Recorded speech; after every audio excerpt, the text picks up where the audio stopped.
MBBS in abroad. Apollo MedSkill 6 years of MBBS program will be completed in 35 lakhs only.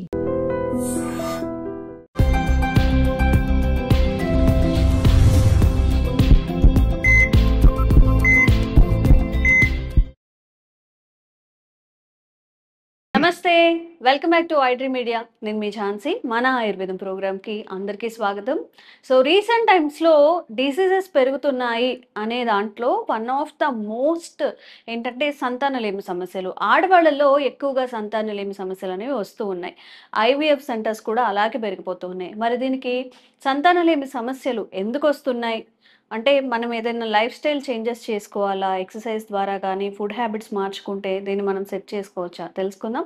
ప్రస్తుతం అంతా ఉన్నారు ఆయుర్వేద వైద్యంలో 35 సంవత్సరాలకు పైగా అనుభవం ఉన్న చిట్టుబొట్ల మధుసూదన్ శర్మ గారు. మాట్లాడేద్దాం. నమస్తే సార్. నమస్తే. ఎలా ఉన్నారు సార్? అవునమ్మా. సో ప్రతి ఒక్కరిలో ఇప్పుడు ఏంటి ఇష్యూ, మ్యారేజ్ అయిన తర్వాత ఒక 3-4 ఇయర్స్ తర్వాత హాస్పిటల్స్ చుట్టూ తిరుగుతూ ఉంటారు, పిల్లలు పుట్టట్లేదు అని చెప్పి. సో ఆడవాళ్ళల్లో అండ్ మగవాళ్ళలో ఇద్దరిలో కూడా లోపాలు ఉంటున్నాయి.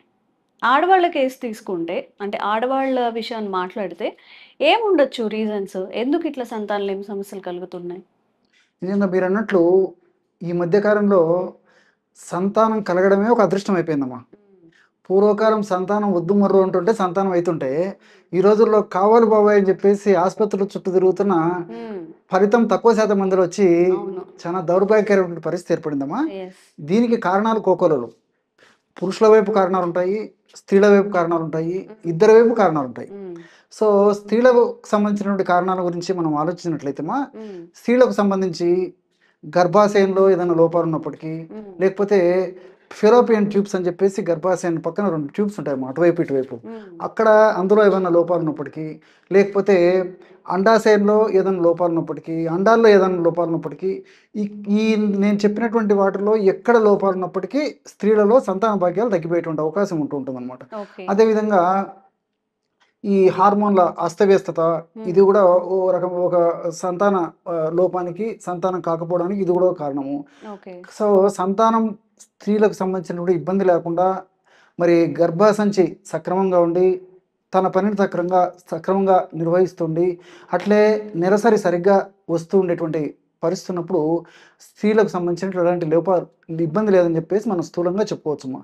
కానీ నేను చెప్పినట్లు మరి ఈ గర్భాశయాల్లో కానీ, ఫెలోపియన్ ట్యూబ్స్లో కానీ, అదేవిధంగా అండాశయాలు కానీ, అండంలో కానీ ఎక్కడైనా లోపాలు ఉన్నప్పటికీ ఈ యొక్క సంతాన వైఫల్యం కలుగుతుంటుంది అనమాట.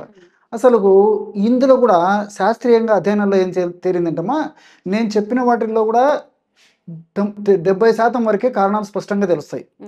అంటే స్త్రీకి సంతానం కలగలేదంటే స్త్రీకి సంబంధించినటువంటి మనకు ఆధునికంగా ఇప్పుడు అందుబాటులో ఉన్న పరీక్షలన్నీ చేస్తే స్త్రీలలో 70% వరకే సంతాన లోపానికి సంబంధించిన కారణాలు తెలుస్తాయమ్మా. సో మిగతా 30% కారణాలు తెలియవు. కాజ్ ఈజ్ నాట్ నోన్ అని చెప్పేసి రాస్తారు, కాజ్ ఈజ్ అబ్స్క్యూర్ అని చెప్పేసి రాస్తారు, cause is at to be known అని చెప్పేసి రాస్తారు, cause is so far not known అని చెప్పేసి రాస్తుంటారు అనమాట. సో 30% స్పష్టమైన కారణం తెలియదు. ఎందుకు ఇలా జరుగుతుంది అనేది అది ఇంకా భగవంతుని ఇదిలో ఉంటుంది తప్ప మానవ మాత్రలో ఇంతవరకు చెప్పలేకపోతున్నారమ్మా. అది ఎందుకు అలా జరుగుతుందని చెప్పేసి కొంతమంది స్త్రీలలో మరి నేను చెప్పినటువంటి పద్ధతిలో బహిష్టు సక్రమంగా ఉంటాయి, గర్భాశయానికి సంబంధించినటువంటి ఎలాంటి ఇబ్బందులు ఉండరు, మరి వెయిట్ ఉండరు, షుగర్ ఉండదు, హార్మోనల్ డిస్టర్బెన్సెస్ ఉండవు, అదేవిధంగా మానసికంగా కూడా బాగా దృఢంగా బలంగా మరి ఎలాంటి చికాకులు లేకుండా ఉంటారు, మానసిక ఒత్తిడి లేకుండా ఉంటుంది. అయినప్పటికీ కొంతమంది స్త్రీలలో మాత్రం సంతాన భాగ్యం కలగదమ్మా. సో ఇలా రకరకాలైన కారణాల వల్ల కొంతమందికి స్పష్టమైన కారణాలు తెలిస్తే, కొంతమందికి స్పష్టమైన కారణాలు కూడా తెలియవమ్మా. సరే ఈ నేపథ్యంలో సరే అదృష్టవశాత్తు మరి గర్భం ఏర్పడినప్పటికీ అంటే ఈ యొక్క శుక్రకణాలు అదేవిధంగా అండాన్ని కరవడానికి రెడీ అయినప్పటికీ గర్భాశయంలో ఒక్కొక్కసారి కొంతమందికి మరి స్త్రీలలో ప్రతిరక్షక కణాలు అని చెప్పేసి తయారవుతుంటాయి అనమాట. ఆ ప్రతిరక్షక వ్యవస్థ వల్ల వీర్యము యోని భాగంలో రిలీజ్ అయినప్పటికీ ఆ కొన్ని రకాలైనటువంటి యాంటీబాడీస్ వల్ల అక్కడే ఆ వీర్యాలు చైతన్య రాహిత్యాన్ని పొందిపోతాయి అన్నమాట. సో ఫర్దర్గా మూవ్ అయ్యేటువంటి పరిస్థితి ఉండదు. ఒకవేళ సరే ఆ యొక్క సమస్య నుంచి తట్టుకొని గర్భసంచిలో నుంచి వీదేసేసి ముందుకెళ్ళినప్పటికీ ఫెలోపియన్ ట్యూబ్స్లో కొన్ని ప్రాబ్లమ్స్ వస్తుంటాయి. అక్కడ ఏదన్నా ఒడిదుడుకులు ఎదురైనప్పటికీ మళ్ళీ అక్కడ కూడా ఆ ఫలదీకరణ అంటే అండాన్ని శుక్రకణం చేరుకునేటువంటి పరిస్థితి ఏర్పడుతుంది. అదేవిధంగా ఒకవేళ అండంలోకి శుక్రకణం వెళ్ళడానికి ప్రయత్నం చేసి ఏదో విధంగా ప్రయత్నం చేసి మరి శుక్రకణం అండంలోకి పోయినప్పటికీ అక్కడ ప్రతికూల వాతావరణం వల్ల అండము ఫలదీకరణ చెందాలన్నమాట. ఒకవేళ ఫలదీకరణ చెందినప్పటికీ గర్భస్రావమైనటువంటి అవకాశాలు ఉంటాయి. అదేవిధంగా ఒకవేళ సంతానం అయినప్పటికీ వికృతమైనటువంటివి అవయవ లోపం వల్ల ఉన్నటువంటి సంతానము, అదేవిధంగా ఇతర ఇబ్బందులు ఉన్నటువంటి సంతానం కూడా కలిగేటువంటి అవకాశం ఉంటుంటుంది. అదేవిధంగా ప్రిమేచ్యూర్ డెలివరీస్ అంటే నెలలు నిండక ముందే ఇక డెలివరీ అయ్యేటువంటి అవకాశం ఉంటుంటుంది అనమాట. ఈ విధంగా మరి స్త్రీలకు సంబంధించినటువంటి కారణాల వల్ల కూడా సంతాన వైఫల్యం కలిగేటువంటి అవకాశాలు ఎక్కువ శాతం మంది కూడా కలుగుతున్నాయి. మరి ఆధునిక నాగరికత పుణ్యం అని చెప్పేసి ఏది ఏమైనప్పటికీ మరి కారణం స్పష్టంగా తెలిస్తే మరి వైద్యులు కూడా కారణంతైనటువంటి చికిత్స చేయడానికి అనుకూలంగా ఉంటుందమ్మా. కారణం స్పష్టంగా తెలియనప్పుడు మరి ఏది చేయడానికి కూడా అవకాశం ఉండదు. సరే ఏది ఏమైనప్పటికీ మరి కారణం స్పష్టంగా తెలిసినప్పటికీ కారణం తెలియకపోయినప్పటికీ ఇప్పుడు మనం చెప్పుకోబోయేటువంటి ఒక చికిత్సను పాటించినట్లయితే మరి సంతాన అవకాశాలు చాలా చాలా పెరిగిపోతాయమ్మా.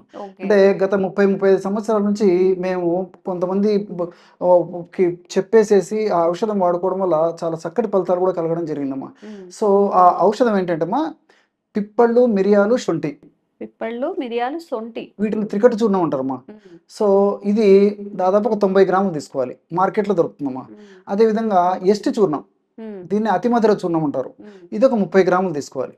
సో త్రికట్టు చూర్ణం 90 గ్రాములు, అతిమధుర చూర్ణం 30 గ్రాములు అంతా కలపడం వల్ల 120 గ్రామ్స్ మెడిసిన్ తయారైందమ్మా.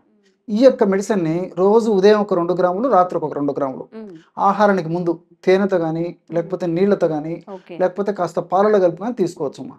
ఈ విధంగా తీసుకోవడం వల్ల 1 మంత్కు సరిపోతుందమ్మా. సో 1 మంత్ అయిన తర్వాత మళ్ళీ ఈ విధంగా తయారు చేసుకుని వాడుకుంటుండాలి. ఈ మధ్యలో ఏదైనా బహిష్ట వస్తే బహిష్ట 5 రోజులు స్టాప్ చేసేయాలమ్మా ఈ మెడిసిన్, తర్వాత మళ్ళీ వాడుతుండాలి. ఈ విధంగా కొన్నాళ్ల పాటు వాడుకోవడం వల్ల గర్భాశయంలో కానీ లేకపోతే స్త్రీలకు ఇతర అవయవాల్లో కానీ ఈ గర్భానికి అవరోధంగా గర్భం వచ్చేదానికి అవరోధంగా పరిణమించేటువంటి అంశాలను నిర్వీర్యం చేసి చక్కటి ఆరోగ్యాన్ని స్త్రీలకు కలగజేసేసి చక్కటి సంతాన భాగ్యం కలిగేందుకు ఈ యొక్క ఔషధాలు చాలా చక్కగా ఉపయోగపడతాయమ్మా.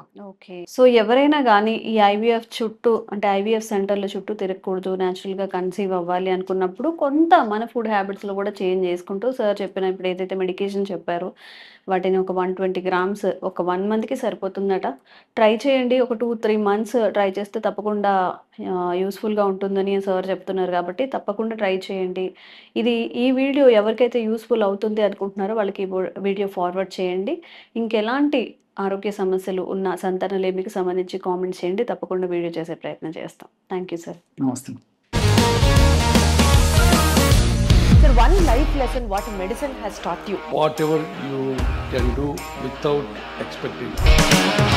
బట్ ఐ రియలీ బిలీవ్ మన పాజిటివ్ యాటిట్యూడ్ ఉంటేనే మనం ఏదైనా సాధించగలం. గట్ ని మనం కరెక్ట్ గా డీల్ చేసినట్లయితే అది మనకి పాజిటివ్ హార్మోన్స్ ని రిలీజ్ చేస్తుంది. షుగర్ వచ్చిన వాళ్ళ పరిస్థితి ఏంటి? పొట్ట దగ్గర పెరిగితే దాన్ని ఆండ్రాయిడ్ అంటారు, ఆండ్రాయిడ్ ఫోన్ కదా. అసలు థాట్స్ ఎందుకు వస్తాయి? బ్రెయిన్ డెడ్ అంటే దానికి ప్రపంచం అంతా కూడా కొన్ని నిర్దిష్టమైనటువంటి లక్షణాలు. మానసికంగా ధైర్యంగా ఉంటే క్యాన్సర్ జయించవచ్చు. You are a doctor for a cause sir, అంతే. వాళ్ళకి వచ్చిన ఆదాయం కాకుండా ఫ్రీ సర్వీస్ ఎంతమందికో చేస్తారు.